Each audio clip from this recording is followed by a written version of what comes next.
여러분 안녕하십니까? 12월 20일 금요일 뉴스투데이 시작합니다.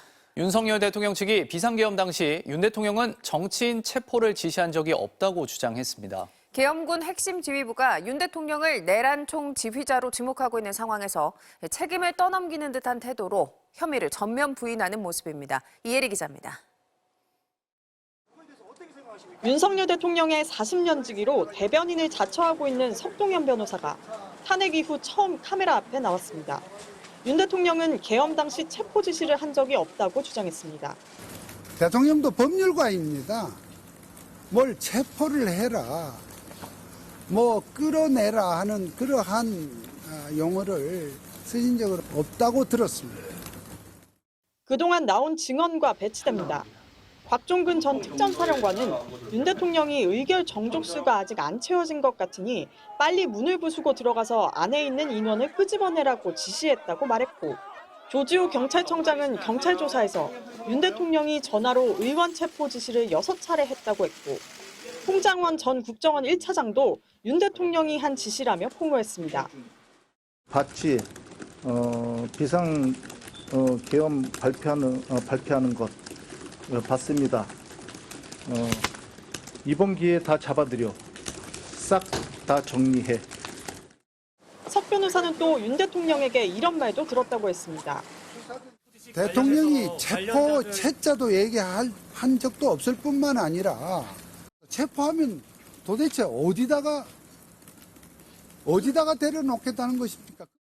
군부대 안 지하 벙커가 구금시설로 고려됐다는 증언과도 정면으로 배치됩니다. 처음에 지시받기로는 B1 벙커 안에 구금할 수 있는 시설이 있는지 확인하라고 지시를 했고, 석 변호사는 경고용 계엄이라는 윤 대통령의 주장도 되풀이했습니다. 실무장하지 않은 그러한 상태의 군 300명 미만의 군인들이 그날 국회로 간 상황이었고요. 계엄 선포와 동시에 국회에 동원된 무장군인은 확인된 것만 700여 명에 이릅니다. 김현태 707 특임단장은 계엄 당일 1920발의 실탄을 가져갔다고 어제 검찰에 진술했습니다. 내란 혐의로 구속된 피의자들이 윗선 지시도 없이 자발적으로 주요 인사 체포와 국회 봉쇄에 나선 것이 말이 되느냐는 비판이 쏟아졌습니다. 석 변호사는 윤 대통령이 체포 지시를 안 했다는 말을 언제 했냐는 기자들 질문에는 구체적으로 말할 수 없다고 답했습니다. MBC 뉴스 이혜리입니다. 윤석열 대통령 내란 혐의 사건을 검찰에게 넘겨받은 공수처가 오늘 윤 대통령에게 2차 소환 통보를 보낼 전망입니다. 사건을 넘기기로 한 검찰의 협조가 관건이라는 목소리도 나옵니다. 김사원 기자입니다. 윤석열 대통령 내란 혐의 사건을 이첩받기로 한 뒤 첫 출근길인 오동훈 공수처장. 질문에 아무 말도 하지 않았습니다. 소장님, 검찰 합동수사 제안 거절하고 윤석열 대통령 사건만 달라고 한 이유 뭡니까? 윤 대통령 출석 계속 거부할 경우 어떻게 하실 겁니까?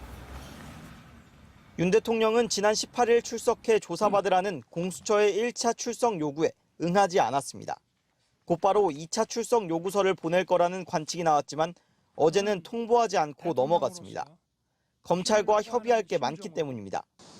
윤석열 대통령 내란 혐의 사건을 넘겨받기로 했지만 검찰이 사건 기록을 정확히 언제 줄지, 전부 다 줄지 아직 정해지지 않았습니다.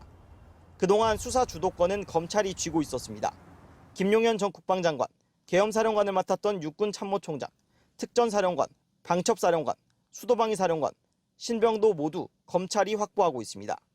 윗선인 윤석열 대통령으로 수사를 좁혀가려면 검찰의 협조가 필수적입니다. 공수처의 수사 역량에도 여전히 의문부호가 찍힙니다. 현재 공수처의 윤 대통령 수사 인력은 50여 명, 100여 명의 검찰, 150여 명의 경찰과 비교해 턱없이 적습니다. 2021년 출범 이후 공수처가 구속한 피의자가 한 명도 없고 기소를 통해 유죄가 확정된 사건도 한 건도 없습니다. 윤 대통령이 인력과 수사 역량을 갖춘 검찰보다 공수처를 수월하게 볼 수 있다는 관측이 나오는 이유입니다. 공수처는 오늘 윤 대통령에게 2차 출석 요구서를 보낼 걸로 보입니다. 공수처 측은 모든 인력을 이번 내란 사태 수사에 투입했다며 자신감을 나타냈지만 결국 검찰이 어느 정도 협조를 할 것인지가 윤 대통령 수사의 성패를 가를 걸로 보입니다. MBC 뉴스 김상훈입니다. 검찰이 경찰 국가수사본부에 대한 강제 수사에 나서면서 우종수 본부장의 휴대전화를 압수했습니다. 12.3 내란 사태 당시 체포조 활동 혐의를 조사하기 위한 거라고 검찰은 설명했습니다. 조희원 기자입니다. 검찰 특별수사본부가 경찰청 국가수사본부 청사를 압수수색했습니다. 우종수 국가수사본부장과 윤승영 수사기획조정관 사무실에서 이들의 휴대전화를 압수했습니다. 동시에 강상문 서울 영등포 경찰서장을 불러 조사하고 역시 휴대전화를 압수했습니다. 또 다른 수사팀은 국방부 조사본부를 찾아 박헌수 조사본부장 등 국방부 관계자들의 휴대전화를 제출받았습니다. 검찰은 비상계엄 사태 당시 체포조를 운영한 혐의와 관련한 압수수색이라고 설명했습니다. 국가수사본부는 지난 3일 윤석열 대통령의 비상계엄 선포 이후 국군 방첩사령부 요청에 따라 우원식, 이재명, 한동훈 등 주요 정치인 체포조에 강력계 형사를 지원했다는 의혹을 받습니다. 검찰은 경찰이 방첩사 요청대로 영등포경찰서 강력팀 형사 10명을 실제로 국회 앞에 보내 출동을 대기시킨 정황을 포착한 것으로 알려졌습니다. 경찰 국가수사본부와 국방부 조사본부 측 모두 의혹을 부인하고 있습니다. 국가수사본부는 방첩사로부터 여의도 현장 상황을 안내할 경찰관의 명단을 요청받고 영등포서 강력팀 형사 명단을 건넸지만 실제 현장에 투입하지는 않았다고 반박하고 있습니다. 국방부 조사본부 역시 당시 수사관 100명 파견 요청을 방첩사로부터 받았지만 응하지 않았다는 입장입니다. 검찰의 압수수색에 대해 우종수 국가수사본부장은 참고인의 휴대폰을 압수한 것에 대해 매우 유감이라고 밝혔습니다. 검찰이 국가수사본부 수장의 휴대전화까지 압수하면서 내란 수사 주도권을 놓고 기관 간 갈등이 재점화하는 것 아니냐는 우려도 나옵니다. MBC 뉴스 조희원입니다. 미국 정부가 한덕수 권한대행의 과도기 역할을 지지한다면서 조만간 우리 정부 고위급 인사를 직접 만나는 대면 외교에 나설 것이라고 밝혔습니다. 현재로서는 외교 장관급의 회담 가능성이 커 보입니다. 워싱턴에서 왕종명 특파원입니다. 윤 대통령의 비상계엄 선포를 두고 심각한 오판이라고 비난했던 커트 캠벨 국무부 부장관은 바이든 행정부 임기를 마치는 다음 달 20일 안에 한미 고위급 인사가 직접 만날 거라고 밝혔습니다. We do plan on high-level engagement, in-person engagement with EUROK appropriately in due course during the last weeks of the Biden administration. 고위급 인사가 누구인지 어디에서 만날지는 공개하지 않았습니다. 대신 헌법상 조치를 취하고 어려운 시기를 관리해 나가는 한국의 신뢰를 표한다면서 한덕수 대행의 과도기 역할을 지지한다고 덧붙였습니다. He is well known to us, having served as ambassador here in Washington. We fully support his interim role. 국무부 2인자가 언급할 수 있는 고위급 인사라면 최소한 토니 블링컨 국무장관이거나 바이든 대통령일 수밖에 없습니다. 임기를 한 달 남긴 상황에서 바이든 대통령이 정상 외교를 진행하긴 사실상 불가능한 만큼 고위급 대면 접촉의 주체는 블링컨 장관일 가능성이 큽니다. 그는 이미 12.3 내란 사태 이후 조태열 외교장관과 전화 접촉한 뒤 한국의 민주적 회복력을 높이 평가하면서 한 대행과 일할 준비가 돼 있다고 말했습니다. The most important thing is that the Republic of Korea has demonstrated its democratic resilience. We've seen it follow peacefully a process laid out in its constitution. 미국의 고위급 인사가 한국의 고위급 인사를 직접 만나 민주주의와 법치를 거듭 강조한다면 현재 진행 중인 윤 대통령 수사와 헌법재판소 탄핵 심판에도 적잖은 영향을 줄 수밖에 없습니다. 워싱턴에서 MBC 뉴스 왕종명입니다. 건진 법사가 지방선거 예비 후보자들에게 돈을 요구했다는 진술을 검찰이 확보했습니다.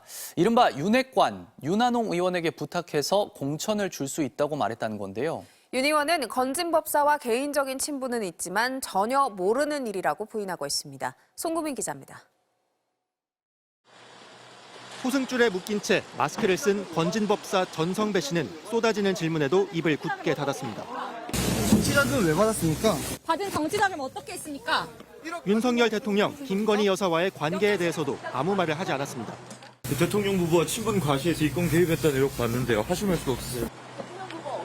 전 씨는 2018년 지방선거를 앞두고 국민의힘 전신인 자유한국당 소속 경북 영천시장 예비 후보자들에게 공천을 빌미로 1억 원 가량을 챙긴 혐의를 받고 있습니다. 검찰은 전 씨가 윤한홍 의원에게 부탁해 공천을 줄 수 있다는 취지로 돈을 요구했다는 진술을 확보한 것으로 확인됐습니다. 경남 창원이 지역구인 윤한홍 의원은 2018년 지방선거 당시 자유한국당 조직 부총장을 맡았습니다.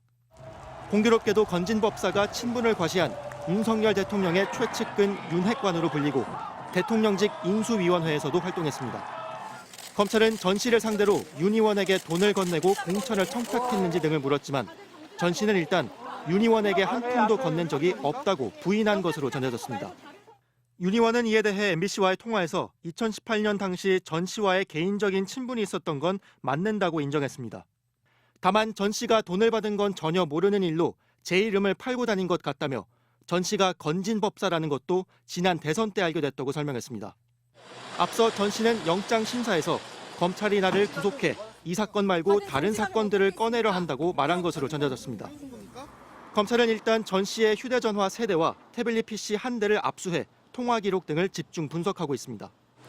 향후 전성배 씨의 휴대전화 분석 결과와 진술에 따라서 건진법사 의혹 역시 여권 핵심부를 향해 빠르게 번져갈 수 있습니다. MBC 뉴스 손구민입니다.